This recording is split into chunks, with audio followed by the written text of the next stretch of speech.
అందరికీ నమస్కారం. రేపు అత్తిలిలో 4:30కి నేను ప్రజాదీవన పాదయాత్ర స్టార్ట్ చేస్తున్నాను. అత్తిలిలో స్టార్ట్ చేసి రేపు రాత్రికి పెద్దపేటలో బస చేస్తాం. నైట్ హాల్ట్ అక్కడే. మళ్ళీ లెగిసిన తర్వాత మళ్ళీ రావణపేటలో నెక్స్ట్ డే బస్ చేసి తెల్లారు లేసి మళ్ళీ కొమ్మరెల్లి, అంటే ఇక్కడి నుంచి ఊరి చివరి దాకా వెళ్ళి అక్కడి నుంచి రోడ్లో మళ్ళీ కొమ్మరి గ్రామం అంతా తిరిగిన తర్వాత ఈడూరు మేంచి కంచుమర్రు మేంచి మళ్ళీ ఆరవిల్లి మేంచి ఉనికిలి మేంచి లక్ష్మీనారాయణపురం. ఈ రకంగా ప్రజా దీవెన పాదయాత్ర చేస్తున్నాం.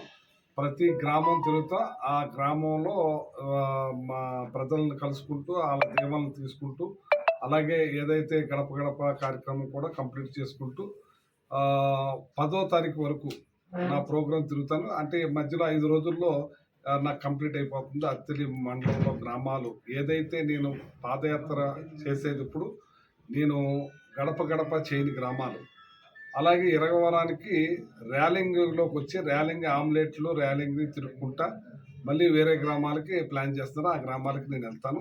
అది 10వ తారీఖు వరకు ఎన్ని గ్రామాలు అయితే అన్ని గ్రామాలు చేసిన తర్వాత మళ్ళీ పండగ అయిపోయిన తర్వాత మళ్ళీ మొదలెడతాం. దానికి డేట్ ఇస్తాను మళ్ళీ. ఈ రకంగా ప్రజాదీవన యాత్ర చేస్తూ జగన్మోహన్ రెడ్డి గారు ఇవాళ పార్టీలు, ప్రాంతాలు, కులాలు, మతాలు అతీతంగా ప్రతి ఒక్కళ్ళకి కూడా మేలు చేసే పనులు, పథకాలు అందిస్తున్న ఈ కార్యక్రమాలను ప్రజలకు వివరించుకుంటూ మా కార్యకర్తలు మేము తిరుగుతున్నాం.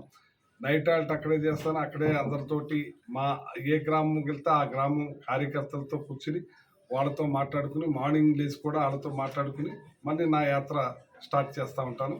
ఈ రకంగా అన్ని గ్రామాలు కంప్లీట్ చేసి తర్వాత మళ్ళీ ఏదైతే నేను గడప చేసిన గ్రామాలకు కూడా మళ్ళీ వెళ్తాను నేను. అలాగే టౌన్లో కూడా తిరుగుతాను.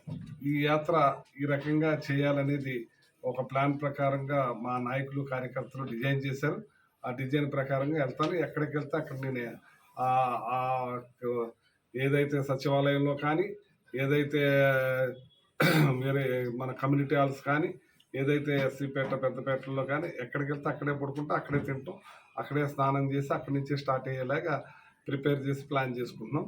అది ప్రజలందరూ కూడా నాకు ఆ దీవెనలు ఇవ్వాలని, నా కార్యకర్తల నాయకులు అందరితోటి కలిసి వాళ్ళతో పాలు పంచుకుంటా ఈ కార్యక్రమాన్ని దిగ్విజయం చేయడానికి మా కార్యకర్తల నాయకులందరూ కూడా ప్రణాళిక ప్రకారంగా దీన్ని నడుచుకుంటూ వెళ్తామని చెప్పి తెలియజేస్తాను. ఎక్కడికి వెళ్తే అక్కడ రచ్చబండ కార్యక్రమం, ప్రజలను కలుసుకుంటూ, వాళ్ళతో మాట్లాడుకుంటూ, ఏదైనా సమస్యలు ఉంటే తీసుకుంటూ, నాకు అధికారులందరూ నాకు కూడానే ఉంటారు కాబట్టి వాళ్ళ సమస్యలను తీరుస్తూ, అలాగే ఎక్కడైతే నేను బస్ చేస్తానో అక్కడ మా నాయకుల, కార్యకర్తలతో ఆ గ్రామ ప్రాబ్లమ్స్ ఏంటి అని తెలుసుకుంటాం, అధికారులకు సూచనలు ఇవ్వటం చేస్తూ ఉంటాం. మార్నింగ్ కూడా బ్రేక్ఫాస్ట్లో కూడా మా నాయకులందరితో కూర్చుంటాం. మొత్తం కంప్లీట్ ఆ గ్రామం గురించి, సమస్యల గురించి మాట్లాడుకుంటూ చేస్తాం. ఇప్పటికే చాలా అభివృద్ధి కార్యక్రమాలు చేసాం. 3,000 కోట్ల దగ్గర సంక్షేమం అయితే, అభివృద్ధి అయితే కార్యక్రమాలు చేసాం. ఈ నియోజకవర్గంలో R&B రోడ్లు టోటల్గా తెచ్చినప్పుడు అన్నీ కూడా టెండర్లు, రన్నింగ్లోను అన్నింటిలోనూ ఉన్నాయి. ఫిబ్రవరి ఎండింగ్కి మొత్తం రోడ్స్ అన్నీ కూడా కంప్లీట్ చేసేలాగా ప్రణాళిక సిద్ధం చేస్తాం. ఆ రకంగానే కాంట్రాక్టులు కూడా సిద్ధమయ్యారు. చేయటానికి అన్ని రకాలుగా ప్లాన్ చేస్తాం. నిన్ననే 6 కోట్ల రూపాయలు NRGS రోడ్లకు కూడా నాకు ఇచ్చున్నారు. డ్రైన్లు, సిమెంట్ రోడ్లకి 6 కోట్ల రూపాయలు నియోజకవర్గానికి 3 మండలాలకి కూడా నాకు ఇవ్వడం జరిగింది. ఆ డబ్బులు కూడా ప్రత్యేకంగా మరి ప్రజలకి ఏ ఇబ్బందులు లేని వర్క్లన్నీ కూడా చేయడానికి సిద్ధంగా ఉన్నామని చెప్పి, అలాగే ఇంకా అక్కడ ప్రాబ్లమ్స్ ఏంటని తెలుసుకుని వాటిని సార్ట్అవుట్ చేయడానికి నా శక్తి వంచన లేకుండా కృషి చేస్తాను.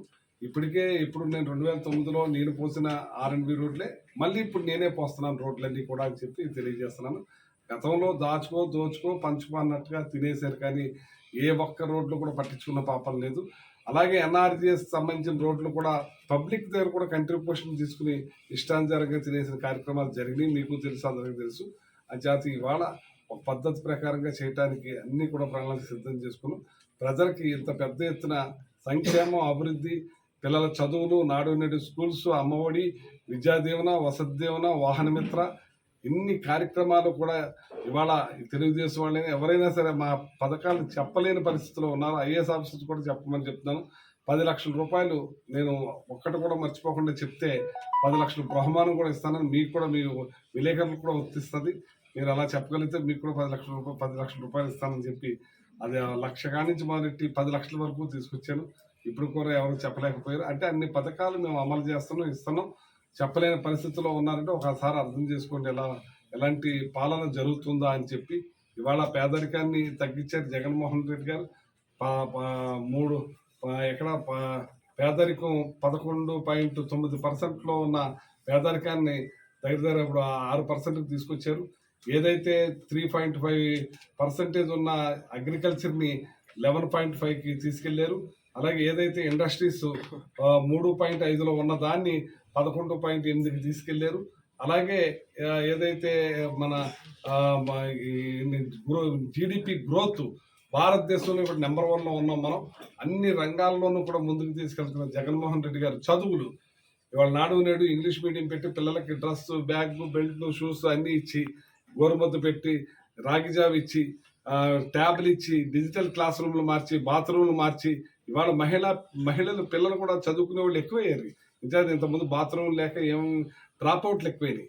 ఇవాళ మంచి టాయిలెట్స్ హైజీనిక్గా దాన్ని చూసే కార్యక్రమం చేపట్టి మా అమ్మాయిలు కూడా చాలా ఎక్కువ చదువుకునే కార్యక్రమం చేస్తున్నారంటే 15వ స్థానంలో ఉండే విద్యని 3వ స్థానాన్ని తీసుకొచ్చారు జగన్మోహన్ రెడ్డి గారు. ఇట్లాంటి కార్యక్రమాలు పెద్ద ఎత్తున జరుగుతున్నాయి కాబట్టి ప్రజలు రావాలి జగన్, కావాలి జగన్ అంటున్నారు.